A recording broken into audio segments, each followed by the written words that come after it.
دوستی کے، ان سے محبت کی پینگیں بڑھانا چاہتے ہو۔ وَقَدْ كَفَرُوا بِمَا جَاءَكُم مِّنَ الْحَقِّ،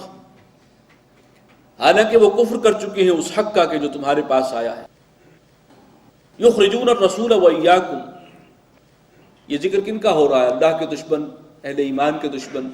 جو کفر کر چکے ہیں اس چیز کا جو حق بات پہنچی ہے۔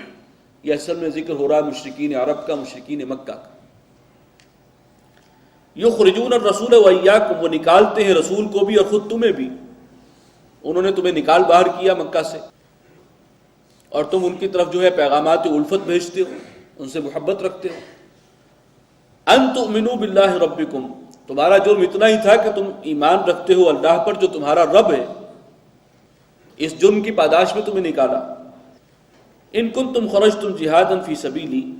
اگر تم نکلے ہو جہاد کے لیے میرے راستے میں، وابتغاء مرضاتی، اور تم میری رضا کے طلبگار ہو، میری رضا کا حصول تمہارا مقصد ہے،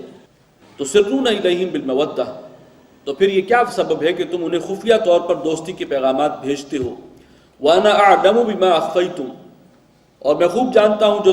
تم نے چھپایا ہے، وما اعلنتم، جو تم نے ظاہر کیا ہے۔ ومن یفعلہ منکم فقد ضل سواء السبیل،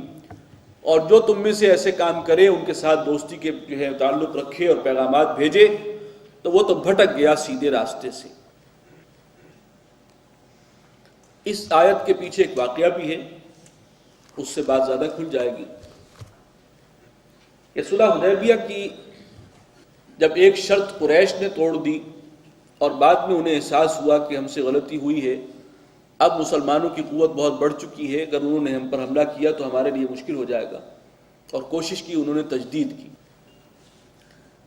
ایڑی چوٹی کا زور لگایا۔ حضور صلی اللہ علیہ وسلم نے صلح کی تجدید سے انکار کر دیا، اور اس کے بعد آپ نے خفیہ طور پر تیاری شروع کی، مکہ کی طرف لشکر کشی کی، اور تاکید کی کہ اس کی خبر کہیں نہیں نکلنی نہیں چاہیے۔ ایک صحابی نے، ان کا نام جو آتا ہے ابن ابی بلتع، حاطب بن ابی بلتع،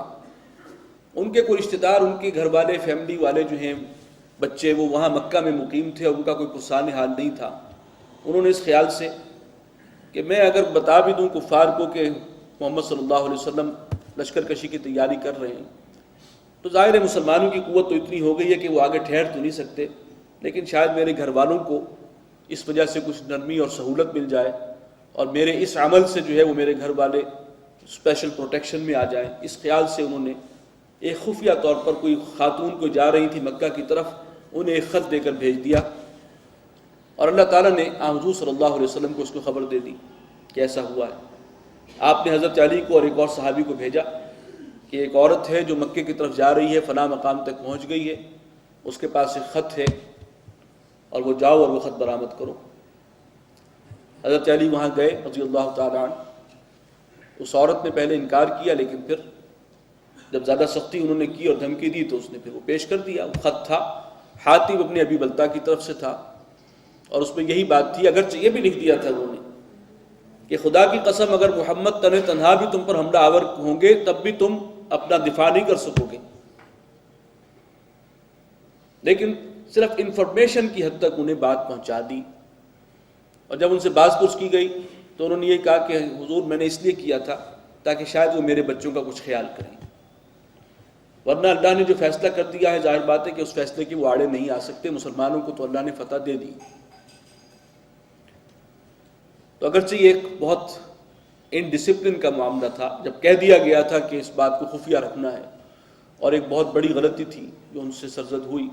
لیکن حضور صلی اللہ علیہ وسلم نے فرمایا کہ ان کے خلاف کوئی ایکشن نہیں لیا جائے گا، یہ بدری صحابی ہیں، اور جو بدری ہیں اللہ تعالیٰ ان کے گناہ معاف کر چکا ہے۔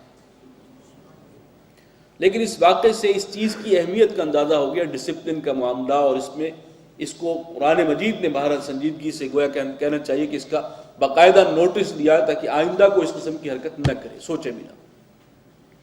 تو یہ ہے پس منظر میں۔ ان یثقفوکم یکونوا لکم اعداء، اے مسلمانوں اگر تم ان کے ہتھے چڑھ گئے کبھی تو وہ تو تمہارے دشمن بن جائیں گے، وہ تو کوئی کسر نہیں چھوڑیں گے۔ وَيَبْسُطُوا إِلَيْكُمْ أَيْدِيَهُمْ، اور وہ کفار جو ہیں چاہے تمہارے رشتہ دار ہی ہیں، وہ تمہارے اوپر ہاتھ چلائیں گے، یعنی تم دسترازی بھی کریں گے، وَأَلْسِنَتَهُمْ اور اپنی زبانیں بھی چلائیں گے، ہر اعتبار سے تمہیں تنگ کریں گے، بِالسُّوءِ وَوَدُّوا لَوْ تَكْفُرُونَ ہاتھ بھی چلائیں گے برائی کے ساتھ اور زبانیں بھی چلائیں گے برے انداز میں، یعنی ہر طرح سے تمہیں تکلیف دیں گے، تشدد کریں گے تم پر،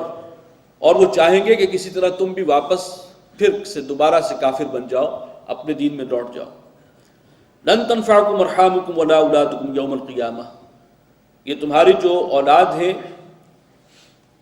اور جو تمہارے رشتہ دار ہیں، ارحام کنبے قبیلے والے، قریبی رشتہ دار، رحمی رشتہ دار،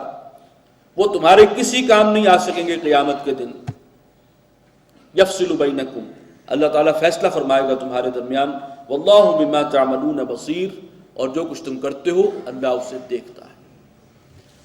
بارک اللہ لی ولکم فی القرآن العظیم ونفعنی وإیاکم بالآیات والذکر الحکیم۔